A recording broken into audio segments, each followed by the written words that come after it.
मत्ती रचित सुसमाचार अध्याय 9 कुल पद 38 वचन 1। फिर वह नाव पर चढ़कर पार गया और अपने नगर में आया।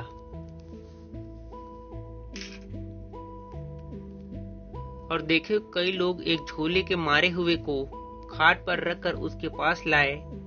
यीशु ने उनका विश्वास देखकर उस झोले के मारे हुए से कहा, हे पुत्र, ढांढस बांध, तेरे पाप क्षमा हुए।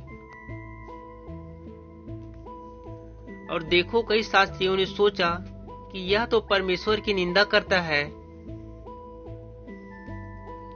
यीशु ने उनके मन की बातें महसूस करके कहा कि तुम लोग अपने अपने मन में बुरा विचार क्यों कर रहे हो।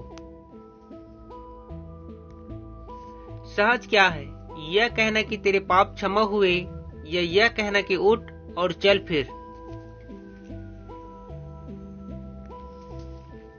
परंतु इसलिए कि तुम जान लो कि मनुष्य के पुत्र को पृथ्वी पर पाप क्षमा करने का अधिकार है। उसने झोले के मारे हुए से कहा, उठ, अपनी खाट उठा और अपने घर चला जा। वह उठकर अपने घर चला गया और लोग यह देखकर डर गए और परमेश्वर की महिमा करने लगे, जिसने मनुष्यों को ऐसा अधिकार दिया है। वहां से आगे बढ़कर यीशु ने मत्ती नाम एक मनुष्य को महसूल की चौकी पर बैठे देखा और उससे कहा, मेरे पीछे हो ले। वह उठकर उसके पीछे हो लिया।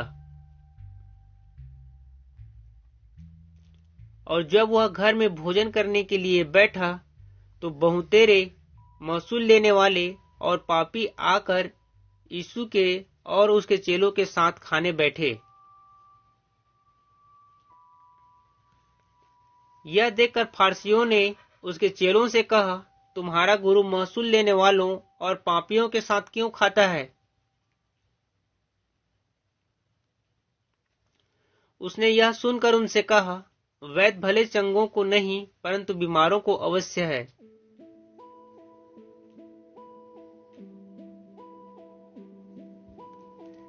तो तुम जाकर इसका अर्थ सीख लो कि मैं बलिदान नहीं परंतु दया चाहता हूँ, क्योंकि मैं धर्मियों को नहीं परंतु पापियों को बुलाने आया हूँ।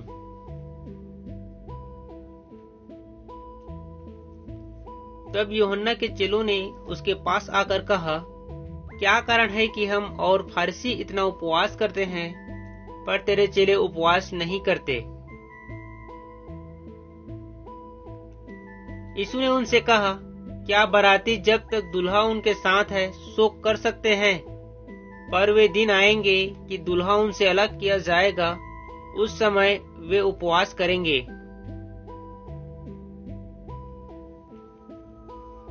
कोरे कपड़े का पैबंद पुराने पहरावन पर कोई नहीं लगाता, क्योंकि वह पैबंद पहरावन से और कुछ खींच लेता है और वह अधिक फट जाता है।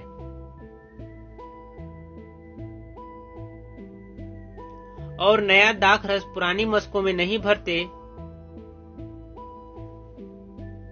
क्योंकि ऐसा करने से मशके फट जाते हैं और दाखरस बह जाता है और मशके नाश हो जाती है। परंतु नया दाखरस नई मशकों में भरते हैं और वह दोनों बची रहती है। वह उनसे ये बातें कह ही रहा था कि देखो, एक सरदार ने आकर उसे प्रणाम किया और कहा, मेरी पुत्री अभी मरी है, परंतु चलकर अपना हाथ उस पर रख तो वह जीवित हो जाएगी। यीशु उठकर अपने चेलों समेत उसके पीछे हो लिया। और देखो, एक स्त्री ने, जिसके 12 वर्ष से लहू बहता था, उसके पीछे से आकर उसके वस्त्र के आंचल को छू लिया, क्योंकि वह अपने मन में कहती थी कि यदि मैं उसके वस्त्र ही को छू लूंगी तो चंगी हो जाऊंगी। यीशु ने फिर कर उसे देखा और कहा, पुत्री, ढांढस बांध, तेरे विश्वास ने तुझे चंगा किया है। सो वह स्त्री उसी घड़ी चंगी हो गई। जब यीशु उस सरदार के घर में पहुंचा और बंसली बजाने वालों और भीड़ को हुल्लड़ मचाते देखा, तब कहा, हट जाओ, लड़की मरी नहीं पर सोती है। इस पर वे उसकी हंसी करने लगे।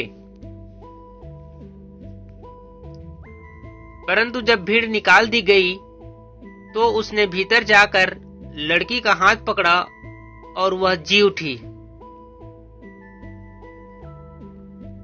और इस बात की चर्चा उस सारे देश में फैल गई। जब यीशु वहां से आगे बढ़ा तो 2 अंधे उसके पीछे यह पुकारते हुए चले कि हे दाऊद की संतान, हम पर दया कर। जब वह घर में पहुंचा तो वे अंधे उसके पास आए और यीशु ने उनसे कहा, क्या तुम्हें विश्वास है कि मैं यह कर सकता हूं? उन्होंने उससे कहा, हाँ प्रभु। तब उसने उनकी आंखें छूकर कहा, तुम्हारे विश्वास के अनुसार तुम्हारे लिए हो। और उनकी आंखें खुल गई और यीशु ने उन्हें चिताकर कहा, सावधान, कोई इस बात को न जाने। पर उन्होंने निकलकर सारे देश में उसका यश फैला दिया। जब वे बाहर जा रहे थे तो देखो, लोग एक गूंगे को जिसमें दुष्ट आत्मा थी उसके पास लाए। और जब दुष्ट आत्मा निकाल दी गई तो गूंगा बोलने लगा और भीड़ ने अचंभा करके कहा कि इजराइल में ऐसा कभी नहीं देखा गया।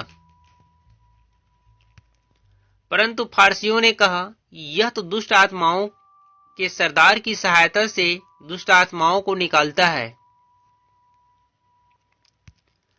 और यीशु सब नगरों और गांवों में फिरता रहा और उनकी सभाओं में उपदेश करता और राज्य का सुसमाचार प्रचार करता और हर प्रकार की बीमारी और दुर्बलता को दूर करता रहा। जब उसने भीड़ को देखा तो उसको लोगों पर तरस आया, क्योंकि वे उन भेड़ों की नाई जिनका कोई रखवाला न हो व्याकुल और भटके हुए से थे। तब उसने अपने चेलों से कहा, पके खेत तो बहुत हैं पर मजदूर थोड़े हैं। इसलिए खेत के स्वामी से विनती करो कि वह अपने खेत काटने के लिए मजदूर भेज दे। हालेलुया। सबको जय मसीह की।